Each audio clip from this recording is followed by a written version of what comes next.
ተፈጸመ። የዘማሪት የምስራች ስምኦን የቀብር ስነ ስርዓት በትውልድ ከተማ አርባ ምንጭ እልፎች በተገኙበት ተፈጽሟል። በሽኝት መርሃ ግብሩ የተለያዩ መንፈሳዊ ፕሮግራሞችም ተካሂደዋል።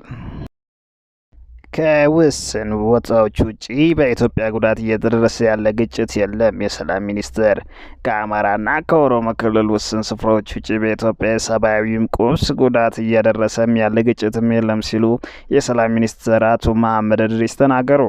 ሚኒስትር ከገዢ ፓርቲ ጋር ቅርበት ካለው ፋና ቴሌቪዥን ጋር ባደረጉት ረዘም ያለ ቃለ ምልልስ ላይ የአገሪቱ ሰላም ሁኔታ እየተሻሻለ መሆኑና ነባራዊ ሁኔታዎች እያነጻጸሩም አስረድተዋል። አቶ መሐመድም አስቀድመው ለ2 ዓመታት የተካሄደውን ደም አፋሳሽ የትግራይ ጦርነትን በማንሳት በስለትም መሰረት ያደረገ እርምጃ ባሉት የፕሪቶሪያው ስምምነት የሰላም ስምምነት ግጭቱ ማብቃቱንም አድንቀዋል።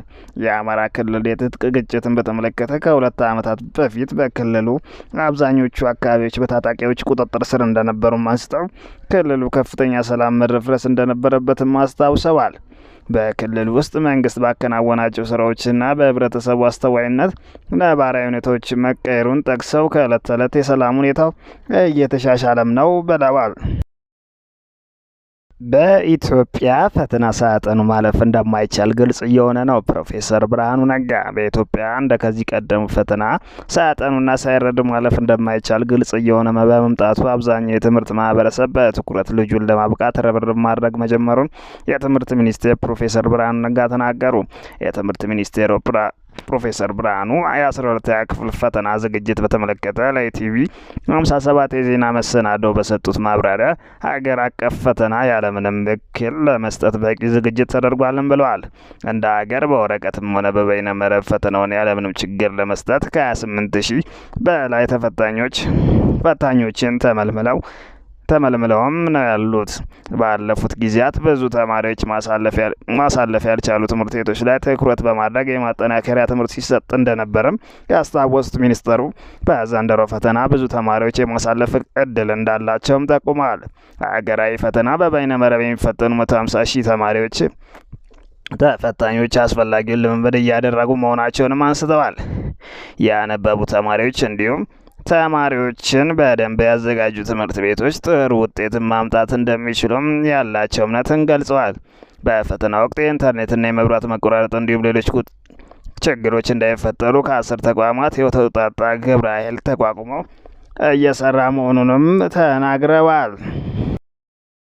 የታሰሩት የቤኒሻንጉል ጉሙዝ ክልል ምክር ቤት አባል በቅድመ ሁኔታ እንዲፈቱ ስምምነት ተፈረመ። ላለፉት 4 ወራት በእስር ላይ የሚገኙት የቤኒሻንጉል ጉሙዝ ክልል ምክር ቤት አባል አቶ ዮሐንስ ተሰማ ከእስር እንዲፈቱ የሚያስችል ስምምነት በክልሉ መንግስትና በተቃዋሚው የቦሮ ዲሞክራሲ ፓርቲ ቦዴፓ መካከል መፈረሙን ተገለጸ። በሁለቱ አካላት ስምምነት መሰረት አቶ ዮሐንስ ከእስር የሚፈቱት ሌሎች መግባባት ላይ የተደረሰባቸው ነጥቦች ትግበራ ሂደት ከታየ በኋላ እንደሆነም ቦዴፖና በአደራዳሪዎቹ አንዱ የኢትዮጵያ ፖለቲካ ፓርቲ ጋራ ምክር ቤት ለቢቢሲም ተናግረዋል። በቤኒሻንጉል ክልል መንግስትና ባለፉት ወራት ከክልሉ መንግስት ጋር መካረር ውስጥ በገባው ቦዴፖ መካከል ንግግር የተካሄደው ባለፈው ሳምንት ረቡዕ ግንቦት 20 እና ሐሙስ ግንቦት 21 2017 ዓ.ም እንደሆነ የኢትዮጵያ ፖለቲካ ፓርቲዎች የጋራ ምክር ቤት ሰብሳቢ አቶ ሰለሞን አየሊ ለቢቢሲ ገልጸዋል። ንግግሩም የክልሉ ርዕሰ መስተዳድር አቶ አሻርሊ ሀሰን፣ ምክትላቸው አቶ ጌታሁን አብዲሳ፣ የክልሉን ብልጽግና ጽህፈት ቤት ኃላፊ አቶ ይስሐቅ አብዱልቃድር እንዲሁም ሌሎች የክልሉ ከፍተኛ ኃላፊዎች የተገኙበትም እንደሆነ አቶ ሰለሞንና የቦዴፖ ሊቀመንበር አቶ አመንቴ ገሺ ተናግረዋል። ቦዴፖ ደግሞ በሊቀመንበሩ አቶ አመንሼ ገሺ፣ በፓርቲው የውስጥ ግንኙነት ኃላፊ እና የፓርላማ አባል ዶክተር መብራት አለሙ እንዲሁም ሌሎች የስራ አስፈጻሚ አባላት እንደተወከለም ተናግሯል። ኬንያ ተጨማሪ 200 ሜጋዋት የኤሌክትሪክ ኃይል ከኢትዮጵያ ልታስገባ ነው። ሀገሪቱ የኤሌክትሪክ ኃይል ግዢ ስምምነቱ እንዲደራደሩ ከኬንያ ፓወርና ከኢንጂነር ሚኒስቴር የተውጣጡ የባለሙያዎች ልኡካን ቡድን አዲስ አበባ ልካለች። ኬንያ በከፍተኛ ፍጆታ ሰዓት የሚከሰተውን የ283 ሜጋዋት የኃይል አቅርቦት እጥረት ለመቅረፍ ተጨማሪ ኃይል እንዳስፈለጋት የሀገሪቱ መገናኛ ብዙኃንም ዘግበዋል። ተደራዳሪ ቡድን የታሪፍ ዋጋውን የማቅረቢያ መርሃ ግብርና የኃይል ቋት ማረጋጊያ እርምጃዎችን ላይ በመወያየት በአንድ ወር ስምምነት ለመጨረስ ማለሙንም ተነግሯል። ሁለቱ ሀገራት ከ3 ዓመት በፊት የ25 ዓመት የኤሌክትሪክ ኃይል አቅርቦት ስምምነት ላይ መድረሳቸው ይታወሳል። በኢትዮጵያና በኤርትራ ባለስልጣን መካከል እየተጠናከረ የመጣው ቃላት ጦርነት ከዕለት ዕለት የግንኙነት መበላሸት ይፋ የወጣው ኤርትራና ኢትዮጵያ ቀጥተኛ ባልሆነ መንገድ በነገር እየተጎነታተሉ አንዳቸው ሌላቸውን እየወቀሱና እየከሰሱ ይገኛሉ። የሀገሪቱ መንግስታት ከፍተኛ ባለስልጣናት በተለያዩ አጋጣሚዎች በተዘዋዋሪ የሚያቀርቡት ክስ እና የቃላት ምልልስ ከዕለት ተዕለት እየጠነከረ የመጣ ይመስላል። ማክሰኞ ግንቦት 26 2017 ዓ.ም የኤርትራ ማስታወቂያ ሚኒስቴር በይፋ ኤክስ ገጻቸው ላይ ለኢትዮጵያ መከላከያ ሚኒስቴር ምላሽ የሚመስል መልእክትም አጋርተዋል። የማነ ገብረ መስቀል በአሁኑ ወቅት የብልጽግና ደጋፊዎች ተሳዳቢዎች ስለ ኤርትራ ማንኛውም ነገር መተቸት ላይ ትኩረታቸውን አድርጓል ብለዋል። የኢትዮጵያ መከላከያ ሚኒስትር አይሻ የኤርትራውን ፕሬዝዳንት በ34ኛው የነጻነት በዓል ላይ ኢትዮጵያን ጠቅሰው ከተናገሩ በኋላ አገር ብሎ ለመጥራት የሚያስቸግሩ አገር በዚህ ልክ ስለ ኢትዮጵያ ለመናገር መሞከራቸው የተለመደ ባህሪ እንደሆነም እናውቃለን ብለውም ነበረ። ወደ ውጪ ዜና እንገባለን። የቻይና ዜጎች አደገኛ በሽታ አምጪ ተዋሲያን ወደ አሜሪካ በማስገባት ተከሰሱ። 2 የቻይና ዜጎች የዩናይትድ ስቴትስ ባለስልጣን አደገኛ የስነ ህይወት ተዋሲያን ያሉትን ፈንገስ ወደ አሜሪካ በማስገባት ክስ ተመሰረተባቸው። ያንኩጊ ጂያንና ዙያንግ ሊዊ የተባሉ ሴትና ወንድ ቻይናዊ በማሴር ህገ ወጥ እቃዎችን በማስገባት ሐሰተኛ ሰነድ በማቅረብ እንዲሁም ቪዛ በማጭበርበር መክሰሱን የሚቺገን ጠቅላይ አቃቤ ህግ ቢሮም አስታውቋል።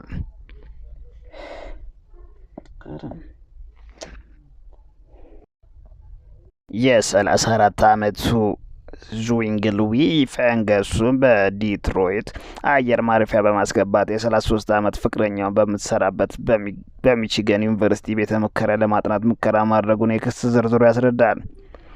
ፉሳሪየም ጋራኒየም የተባለው ፈንገስ የስንዴ፣ ባቄላ፣ በቆሎና ርዕስ ሰብሎች ሙሉ ለሙሉ የሚያጠፋ በሽታ የሚያስከትል ሲሆን ምግብ ላይ ሲገኝ ደግሞ የጉበት ጉዳትን ያስከትላል። ፈንገሱ በሳይንስ ጽሑፍ እምቅ የግብርና የሽብር መሳሪያ የሚል ስያሜ እንዳለውም ጠቅላይ አቃቤ ሕግም ገልጿል። መስክ የፕሬዝዳንት ትራምፕ የግብር ህግን አሳፋሪና አጸያፊ ሲል ኮነነ። ኢሎን መስክ የፕሬዝዳንት ዶናልድ ትራምፕን የግብርና የወጪ ህግ አሳፋሪና አጸያፊ ሲል ኮንነው ነው።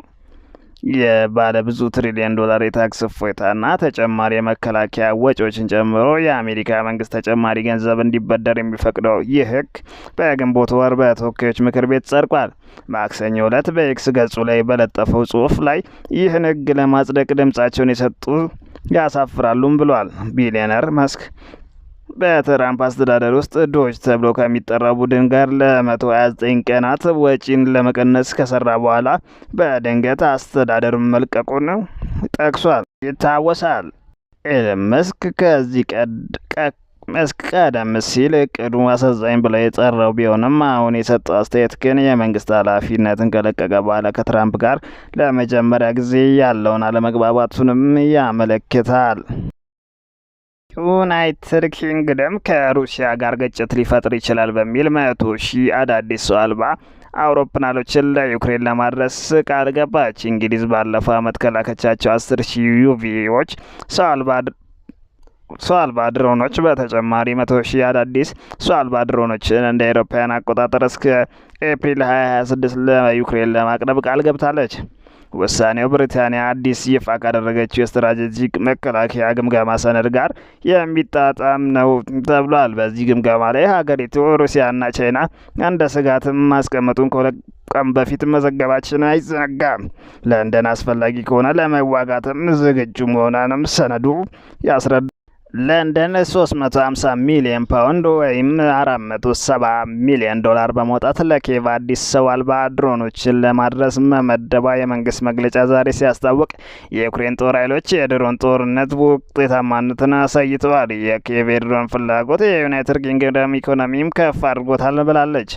ሞስኮ ማንኛውንም ሀገር ለዩክሬን ተደርበው ጦር መሳሪያ መላክን ጨምሮ ምንም ተሳትፎ ቢያደርግ ወታደራዊ ግባን ከመምታት እንደማያስቆማት ገልጻ የዩናይትድ ኪንግደምና የአውሮፓ ህብረት ወታደራዊ ኃይልን በመተቸት አካሄዳቸው በአውሮፓ ውስጥ ሰፋ ያለ ግጭት ሊከሰት ይችላል በሚልም አስጠንቅቃለች። ፑቲን፣ ትራምፕና ዘለንስኪ በቅርቡ ተገናኝተው የመወያየት እድላቸው ዝቅተኛ ነው። ክሬምሊን የሩሲያው ፕሬዝዳንት ቭላዲሚር ፑቲን የአሜሪካው ፕሬዝዳንት ዶናልድ ትራምፕና የዩክሬኑ ፕሬዝዳንት ቮሎዲሚር ዜሌንስኪ በቅርቡ ተገናኝተው ሊወያዩ እንደማይችሉ የክሬምሊን ቃል አቀባይ ዲሚትሪ ፔስኮቭ ተናገሩ። ፔስኮቭ እንዳሉት የሩሲያ ፕሬዝዳንት ቭላዲሚር ፑቲን ንግግሮችን ለማድረግ ፍላጎት ቢኖራቸውም እንዲህ አይነት ስብሰባ መደረግ ያለበት ስምምነቶች ከተደረጉና በቴክኒካዊ ደረጃ ስራቸው ከተጀመረ በኋላ ብቻ ነው ብለውም እንደሚያምኑም አብራርተዋል። የሩሲያና የዩክሬን ልኡካን በኢስታንቡል ሁለተኛ ዙር ድርድር በትናንትናው ዕለት ያደረጉ ሲሆን ሁለቱ ወገኖች ከፍተኛ የእስረኞች ልውውጥ ለማድረግም ተስማምተዋል። በሰብአዊ ጉዳዮች ላይም የተወያዩ ሲሆን ጦርነቱን ለመፍታትም የሚሆኑ ተጨባጭ ሁኔታዎች የሚዘረዝር ረቂቅ የሰላም ሀሳቦችንም ተለዋውጠዋል። ቃል አቀባዩ በኢስታንቡል በተደረገ ድርድር አስፈላጊ ስምምነቶችም ልሳይ መድረሱንም ገልጸው የሩሲያ ባለስልጣን ለዩክሬን ወገን በሰጡት የሰላም ረቂቅ እና የኪየቭ ምላሽ እንደሚጠበቅም ጠቁሟል። የሰላም ረቂቅ ሀሳቦቹና ውይይቶቹ በቀጥታ ከኪየቭ ጋር የሚከናወኑ እንጂ በዝርዝር ለሕዝብ የሚገለጹ እንዳልሆነም ቃል አቀባዩ መግለጻቸውን ዥዋንድ ዘግቧል።